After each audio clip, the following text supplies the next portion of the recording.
He spoke like God, until they spoke back. They said it was a temple, but the content said it was a stage for domination. They said it was revelation, but the content said it was coercion dressed in sacred language. They said it was holiness, but the content said it was desecration made ritual. The form performed. The content told the truth. And the truth never needed permission to speak. It only needed someone willing to stop translating it into something else. For years, that translation was the system. A man was not treated as a man.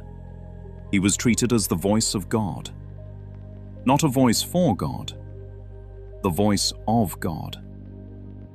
And once that frame is accepted, everything else must bend to it. Doubt becomes sin. Discomfort becomes disobedience. Inner knowing becomes betrayal. A 14-year-old says, "My heart is telling me this is wrong." And the answer comes back, "Your heart is in the wrong place." That is the moment the theft happens, not of the body, but of the inner reference point.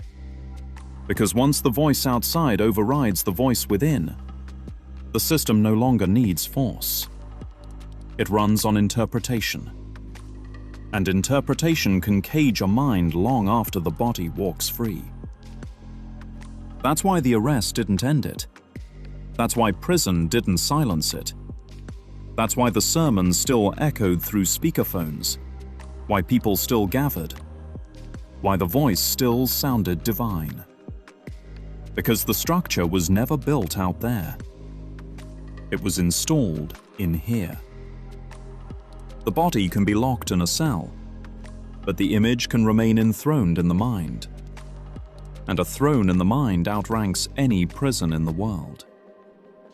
So the system adapted. What once ruled from a compound, now ruled through distance. What once spoke from a pulpit, now spoke through a phone. The form changed. The content remained. Control is not dependent on location, only on belief. But belief has a weakness.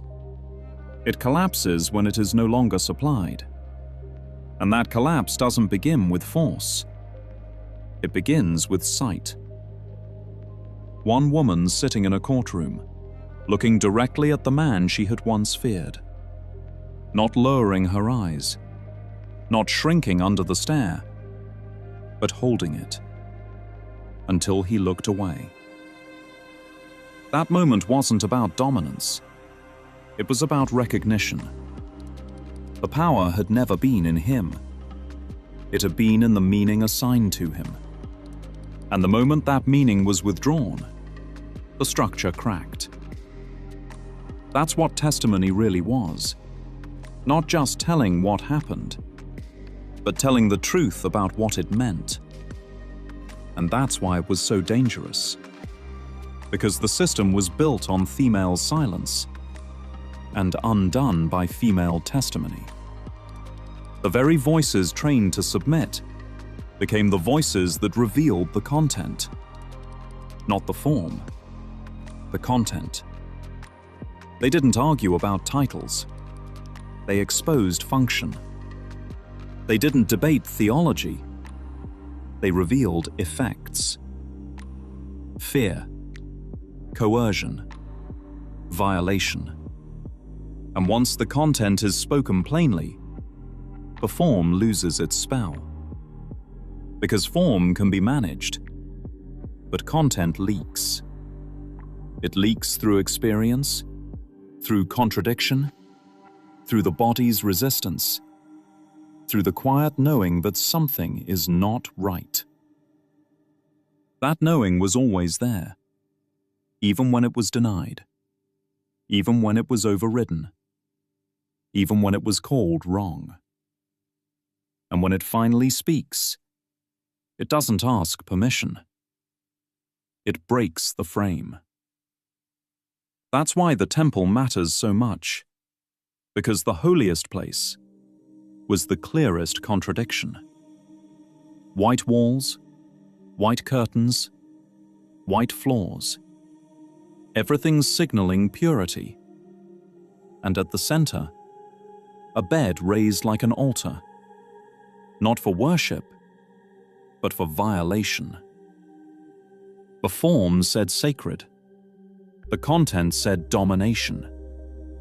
And beneath it all, hidden in vaults, stored in drives, recorded in voices, the truth was never gone. It was just waiting to be uncovered. Not created, uncovered. That's the part most people miss. The exposure didn't invent anything new. It revealed what had always been there. That's why it feels like everything collapses at once. Because it does. Not slowly, but all at once. When the mind stops protecting the lie. And that collapse is not gentle. It doesn't happen in quiet reflection. It looks like a trailer door flying open on the freeway. Everything's spilling out. Dresses, teachings, identity. A whole life scattering across asphalt. Getting run over. Crushed. Unrecognizable. And in that moment, it feels like everything has been lost. But what was lost was never stable, only believed to be. So the question changes, not how do you leave, but what was ever holding anything in place? Because leaving was never about distance, it was about decision. The moment the mind says, I am not going back, the structure loses its authority. Not because it disappeared, but because it is no longer believed. That is the real exit. And that's why the shadow lingers. Because what was built in the mind doesn't vanish with movement. It fades with recognition, layer by layer, seeing differently, until the old meaning can no longer sustain itself. And what remains is not a new structure, but the absence of the old one. That's where the light comes in. Not as something added, but as something no longer blocked.